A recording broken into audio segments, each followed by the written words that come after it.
Bueno, hola, ¿qué tal? Bueno, el conflicto entre Rusia y Ucrania no se detiene, sigue escalando. Estos últimos días hemos tenido cualquier tipo de movimientos estratégicos, tácticos, hasta llegar a un punto que el planeta Tierra ha quedado estupefacto con lo que ha ocurrido de parte de Rusia, mostrando un potencial nunca antes visto en las Fuerzas Armadas de los países de este planeta. Y entonces vamos a revisar un poco cómo llegamos hasta allá. Vamos a hacer una mirada retro, a ver exactamente, buscando un punto de inicio. Siempre hay atrás, hay puntos de apoyo para empezar a analizar lo que ha ocurrido, pero vamos a buscar un punto próximo. Y por supuesto que está en pantalla Donald Trump. Donald Trump es protagonista desde el año pasado, cuando prometió en su campaña electoral, era una simple promesa. Dice, cuando llegue a la presidencia, si gano, la guerra se termina. Bueno, Donald Trump ganó y lo que en su momento fue una promesa, said he will start a war. I'm not going to start a war. I'm going to stop wars. But this is also a massive victory for democracy and for freedom.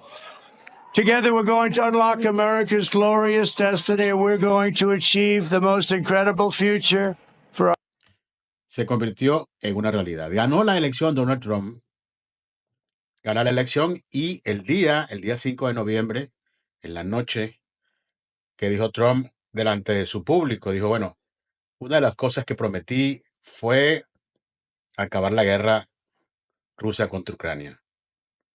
No dio mayores detalles, ya los había dado en ruedas de prensa, en entrevistas, cada vez que lo consultaban, pero ahí hizo mención.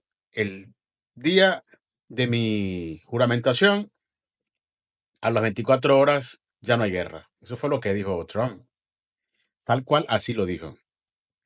Entonces, ¿qué ocurrió? Ocurrió que él le pide a Biden, le dice a Joe Biden, mira, vamos a tener una transición tranquila, normal, estas son mis proyecciones, termina tu mandato, no hay problema, pero vamos a hacer la transición.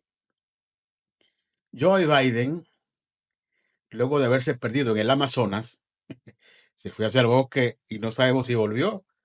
Quizá no volvió y alguien tomó la decisión por él. ¿Cuál fue la decisión? La decisión fue, Estados Unidos le había cedido, le había dado a Ucrania un lote de misiles de corto alcance. Como lo comentamos en el programa pasado, un misil o unos misiles y tenía un alcance de 300 kilómetros. Esto mm, solamente fue una intención de Estados Unidos de darle a Ucrania para que, como decirle, ten esto allí por cualquier cosa. Creo que fue una decisión disuasiva para decirle a Rusia, mira, aquí Zelensky tiene un material que le acabo de dar, ten mucho cuidado. Pero nadie pensaba que esta autorización o la orden para utilizar estos misiles pudiese venir después de la victoria de Trump y después de que Trump hubiese reafirmado su voluntad de acabar la guerra con una decisión política diplomática. Bueno, el cuento corto es que Biden, no Biden, sino Biden, alguien tomó la decisión de decirle a Ucrania, puede utilizar los misiles, estas son los códigos, las coordenadas, no sabemos si le prestó apoyo técnico con personal, eso no lo sabemos, es lo que dice Rusia.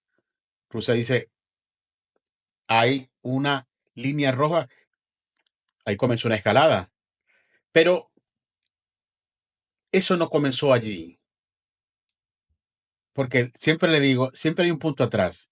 Cada vez que tú analizas, siempre te encuentras con algo que le precede. contra Ucrania.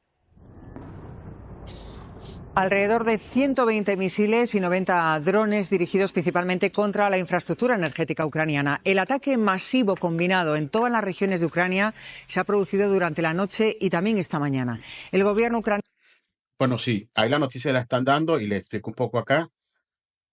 En el medio del conflicto, en el toma y dame de Rusia y Ucrania, Rusia escala el conflicto porque en un momento decide enviar unos misiles a una central energética de Ucrania. Viene el invierno. Estoy pensando yo así como especulando, ¿qué pudo haber pensado Rusia para atacar una central eléctrica de su enemigo? Bueno, viene el invierno, perjudicarle allí. Bueno, entonces Rusia le envía 120 misiles. Entre ellos se encuentran los misiles tipo crucero de Zircon, los Iskander, los Kinshal, y hasta 120 misiles en 12 ciudades, incluyendo Kiev. 120 misiles, además de 90 drones, que son de tecnología iraní, los Shahed 136, los que llaman en Rusia los Herab 2. Bueno, bombardearon con esos artefactos de alto impacto, 120 misiles, 90 drones, 12 ciudades de Ucrania. Ahí hay una escalada, por supuesto. Y hay una argumentación muy sólida de Ucrania, que dice, estás afectando la electricidad en invierno y estás afectando a población civil. Y comienzan narrativas de un lado y otro, y como dice aquí la noticia, hay toda una situación de escalada, de verdad. Pero siempre hay un punto atrás. Ha informado de que su defensa antiaérea, contrarrestando la mayoría de los ataques y ha contestado la mayoría de los ataques, destruyendo más de 140 objetivos aéreos. De momento. Por supuesto, Ucrania tiene sistemas defensivos para enfrentar estos misiles cruceros, estos Iskander y el Kinshal, sistema defensivo que repele, y el total de drones y misiles pudo derribar 140. Se han registrado 2 víctimas mortales, aunque sí ha habido daños graves a los equipos del mayor proveedor privado de las centrales térmicas del país. Bueno, y vamos viendo ataques de misiles a las diferentes ciudades de Ucrania. Fue un bombardeo, fue duro y buscando objetivos de esta naturaleza que, por supuesto, los organismos de derechos humanos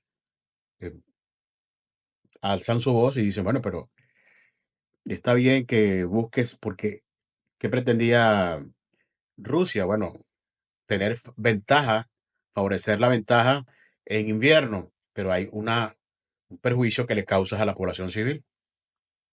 Una narrativa completamente sensata, en una mentalidad de quien lo recibe, pero quien agrede tiene otros planes en su cabeza. Vemos una gráfica de cómo mapeo de lo que siempre hay un punto atrás. Estamos diciendo que Rusia ataca a una central eléctrica de Ucrania. Sin embargo, hubo otro elemento que en la narrativa de la OTAN perturbó, hizo ruido, molestó los términos correctos de la guerra. Según la OTAN, según Rusia, están a derecho. Recordemos que la guerra es regulada por leyes. En este caso, por el marco de lo que llaman el derecho de guerra, que hoy día se llama el Derecho Internacional Humanitario, el DIH. De manera que Rusia había hecho algo antes de noviembre que ya había puesto en alarma a los cuerpos militares de Ucrania y de la OTAN. Cuando digo la OTAN, parecía que estoy hablando de una guerra proxy y que Ucrania está allí solamente como el intermediario. Pásame los misiles, pásame las armas. Y parece que fuera una guerra entre Rusia y la OTAN. Pero la guerra, los beligerantes son Rusia y Ucrania. El estatus jurídico de la OTAN es asistente. Ese es el estatus jurídico de la OTAN. Entonces, en el mes de octubre, a principios del mes de octubre, mediados de octubre, el ejército de Corea del Sur, escuchen bien, Corea del Sur, no estamos en Rusia, no estamos en Ucrania, no estamos en la OTAN, en Alemania, estamos en Corea del Sur. Corea del Sur le informa a la OTAN que hay una información delicada. Les dice, mira, hay un problema. El ejército de Corea del Norte, ya vamos a Corea del Norte, el ejército de Corea del Norte se está preparando para hacer un pacto con Rusia en función de cooperar en la guerra contra Ucrania.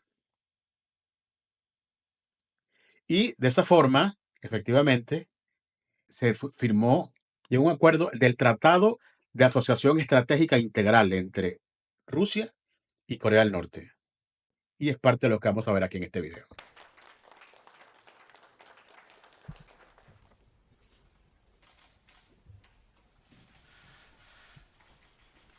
Vemos a los mandatarios, están allí.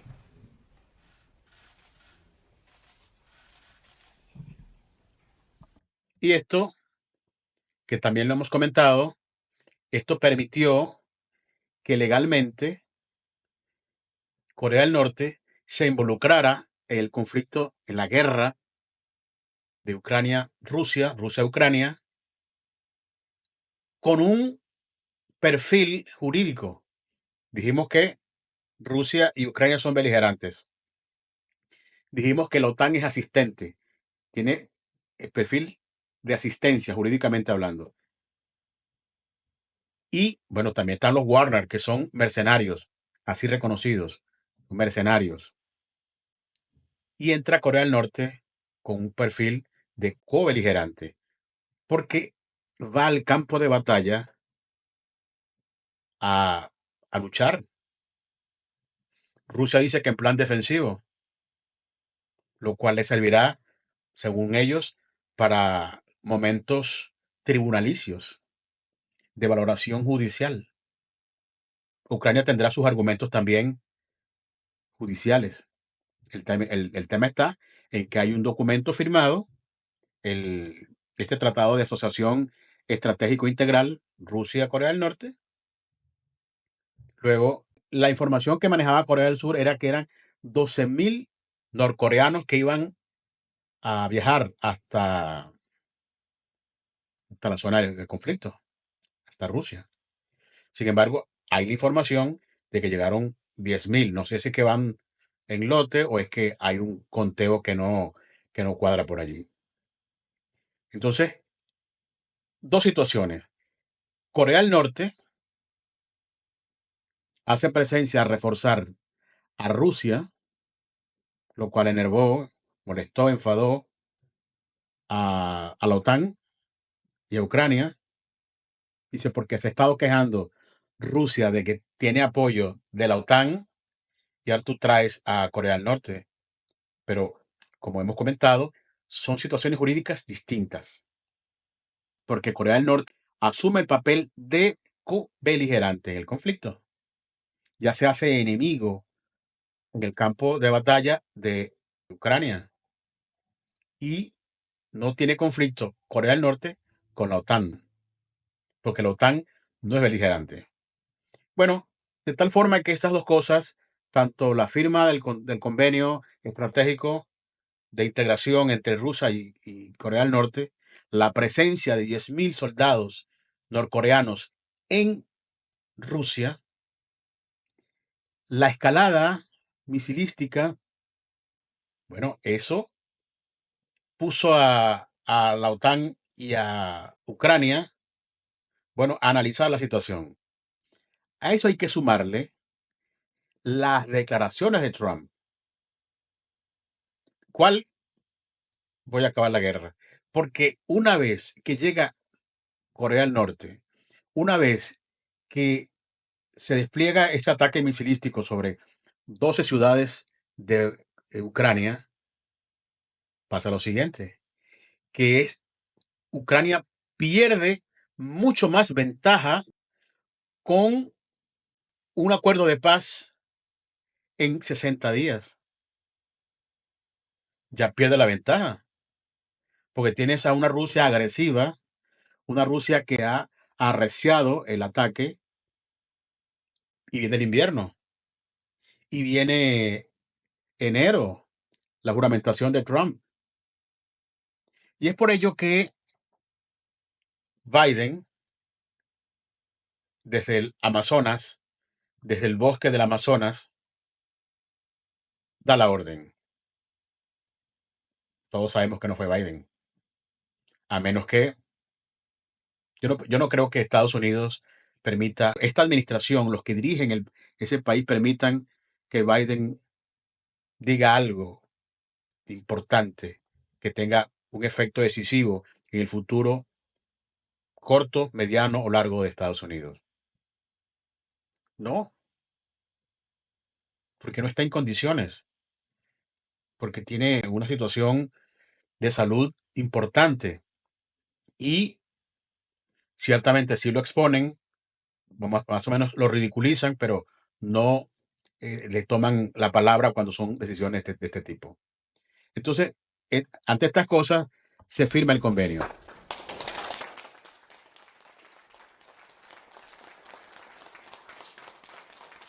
Y en alerta también los socios de la OTAN ante la cada vez más estrecha alianza militar entre Corea del Norte y Rusia. Hoy los servicios de inteligencia de Seúl han confirmado lo que ya había anunciado Zelensky, que 12.000 soldados norcoreanos van a entrenarse en Rusia para combatir en Ucrania.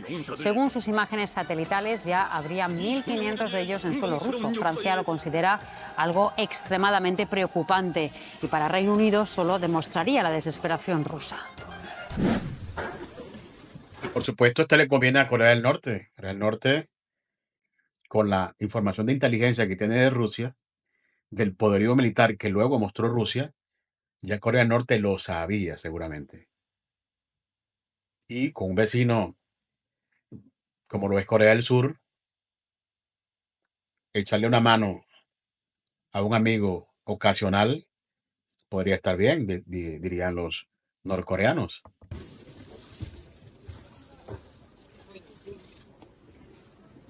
Pues allí reciben su talega.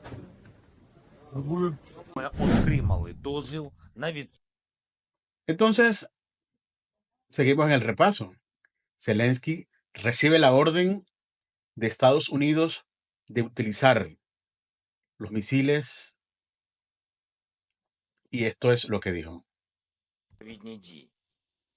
Але удари завдають не словами.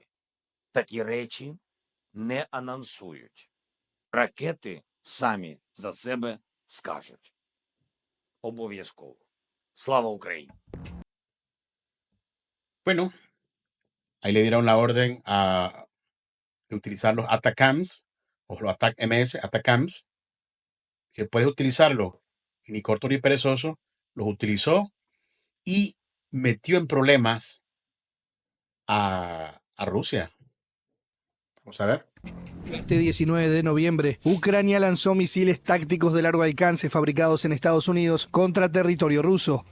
Según el Ministerio de Defensa ruso, a las 3:25 hora local, 6 misiles balísticos impactaron en la región de Bryansk, de los cuales 5 fueron interceptados por las defensas rusas. Los fragmentos provocaron un incendio en una instalación militar, aunque no se reportaron víctimas. Este Es el primer ataque confirmado por Rusia con este tipo de armamento estadounidense, marcando un nuevo nivel de escalada en el conflicto.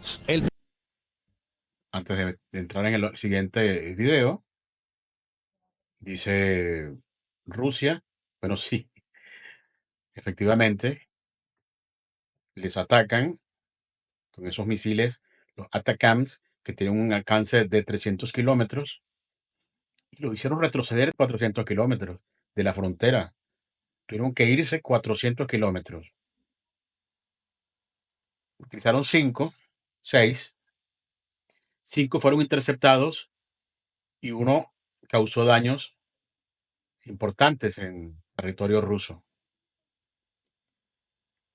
Se repliega Rusia y en el repliegue muchos pensamos que tal vez Ucrania iba a utilizar un par más para causar daño en el repliegue que hizo Rusia, pero no. Rusia se replegó y Ucrania jugó a estar allí, como dicen en ajedrez, es más efectivo la amenaza que la jugada. Bueno, se fue Rusia hacia atrás y quedó con esa victoria parcial de Ucrania y de la OTAN, porque sorprendes al enemigo, lo obligas a replegarte y ¿qué necesitaba Ucrania? Rematar esa jugada.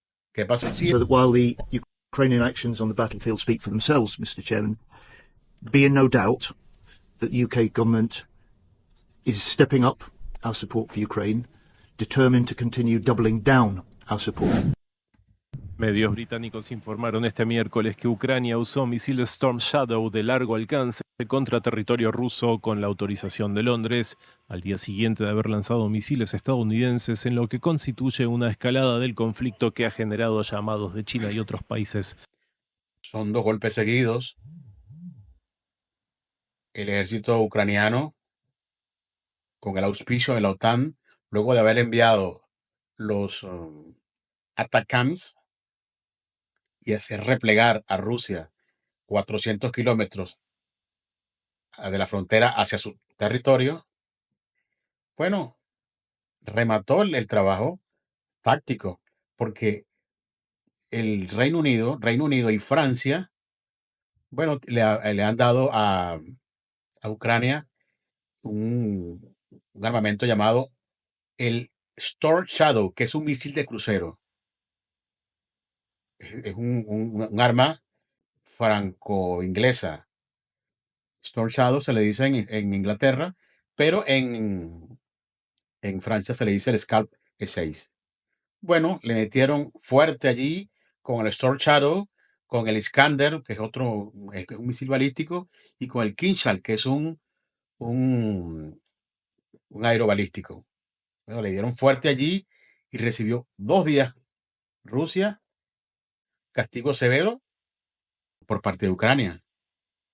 Eso ya de por sí generó en los altos mandos de la OTAN una alegría, porque estamos hablando de una posible paz, posible acuerdo de paz que viene entre Rusia y Ucrania, propiciada por Trump, patrocinado, auspiciada por Donald Trump. Una ventaja, tiene que llegar Ucrania con ventaja, es la narrativa. Hay la narrativa de un beneficio que saca el Partido Demócrata en todo esto, en el plano internacional, y está la narrativa de la OTAN, que es darle ventaja en las negociaciones a Ucrania. Hasta ahí estamos, creo que todo se comprende.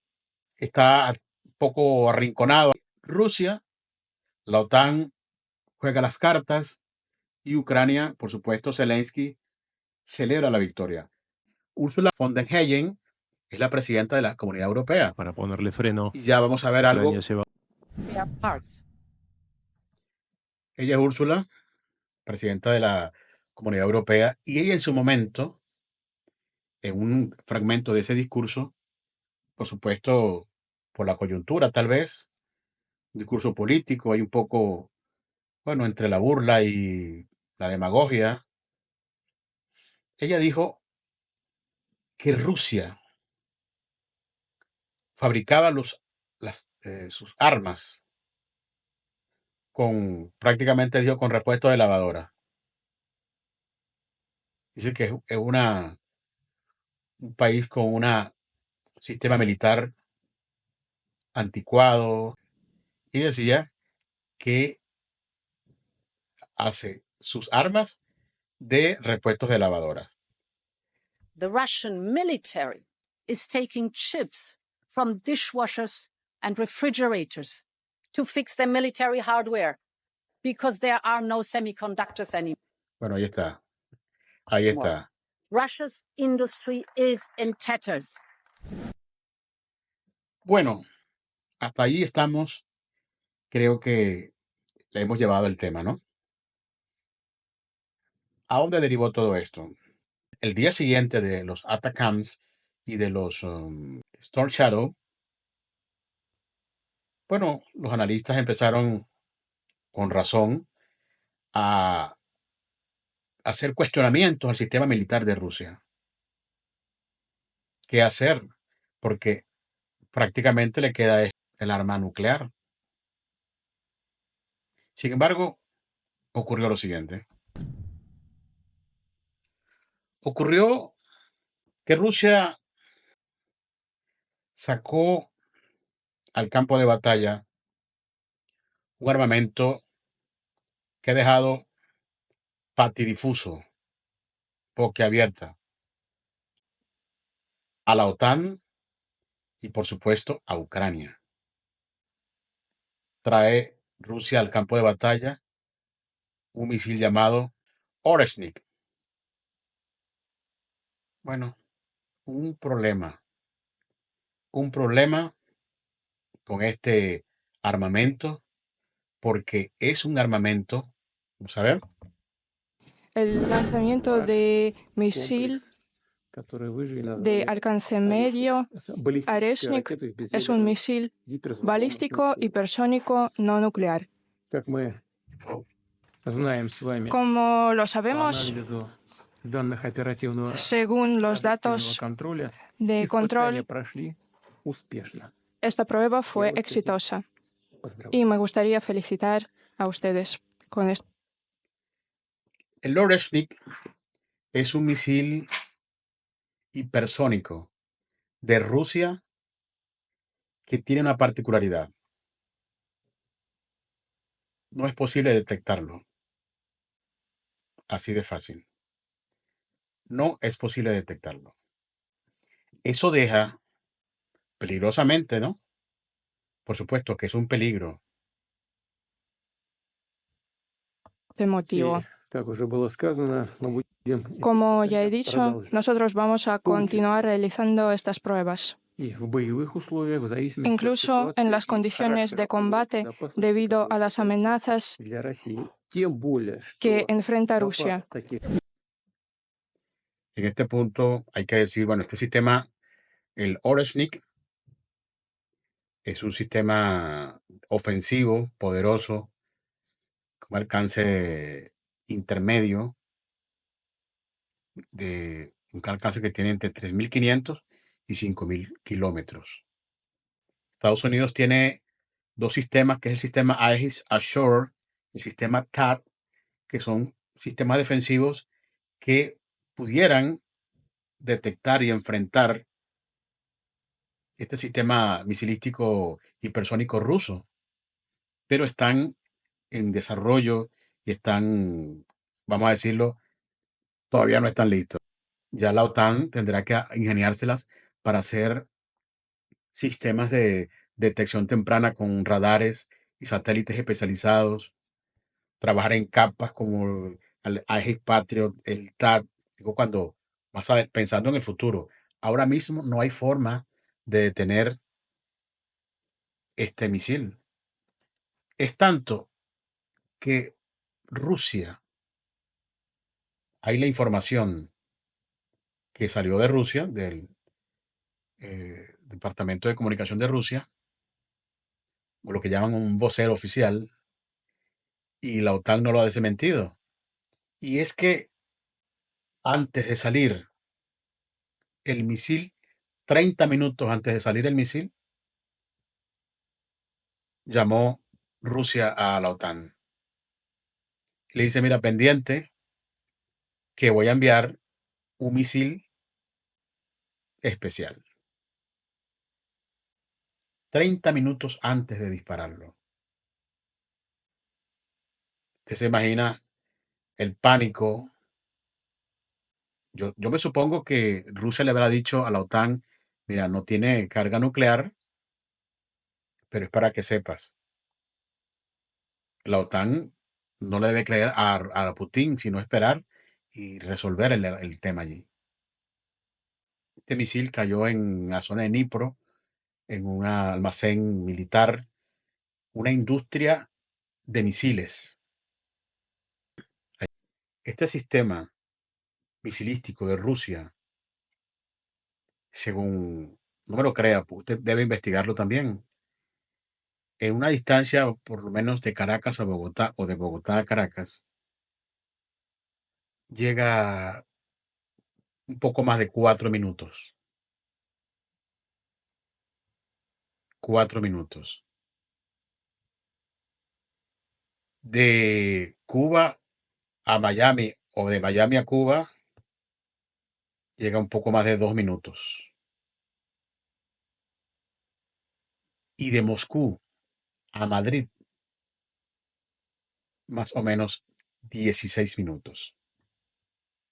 Por supuesto, este es un movimiento estratégico y también táctico de Rusia.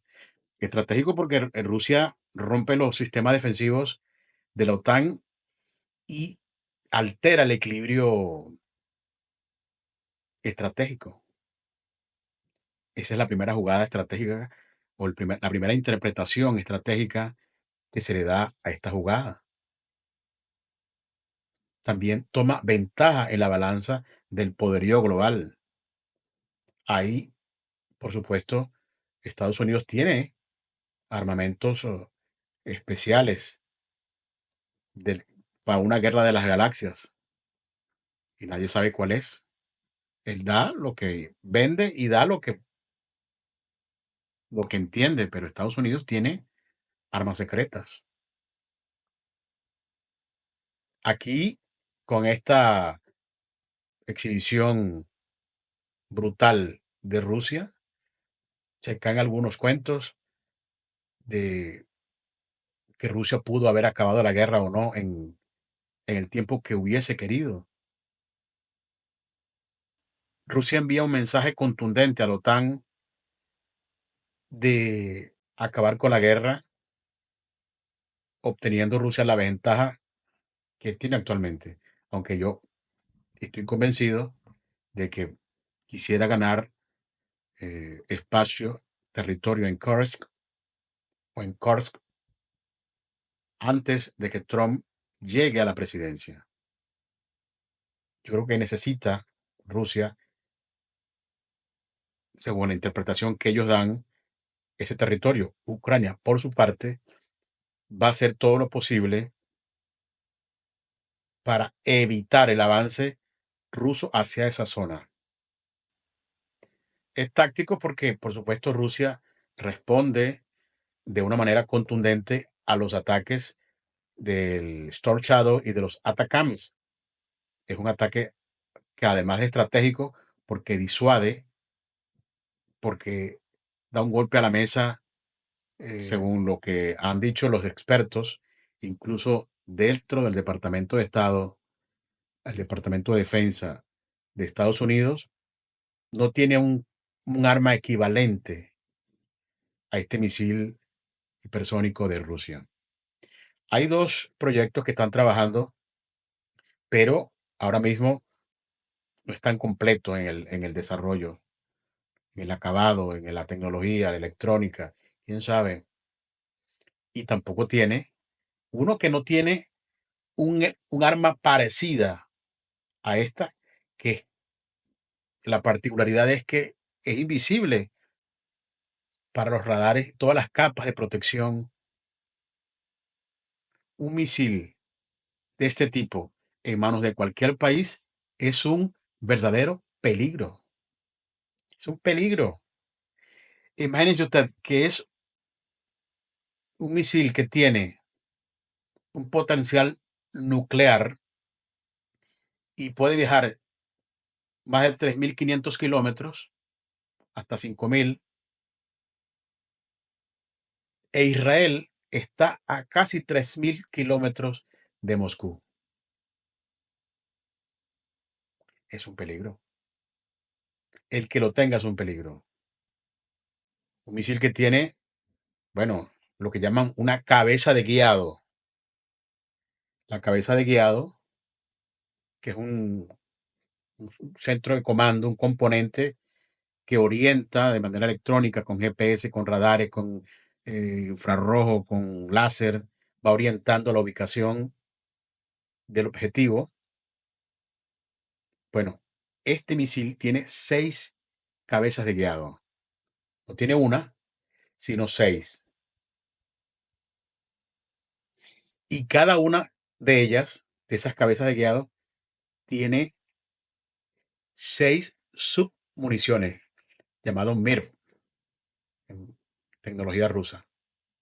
Entonces, como dicen por ahí, si lo pela el chingo, lo agarra sin nariz, porque van las cabezas de guiado que tienen un potencial destructivo, pero se abren y cada una, independientemente, 6 submuniciones que también tienen alguna que llaman inteligencia de buscar el objetivo. Estamos hablando entonces de 36 armas en un solo misil. Aparte de la propia arma, que tienen algún componente, alguna parte de su estructura, también tiene sistema de explosivos. Y eso de explosivos, hay quienes están hablando, ya están analizando algunos, los expertos en todos estos temas, respecto a cómo es posible que no se detecte. En principio por la velocidad.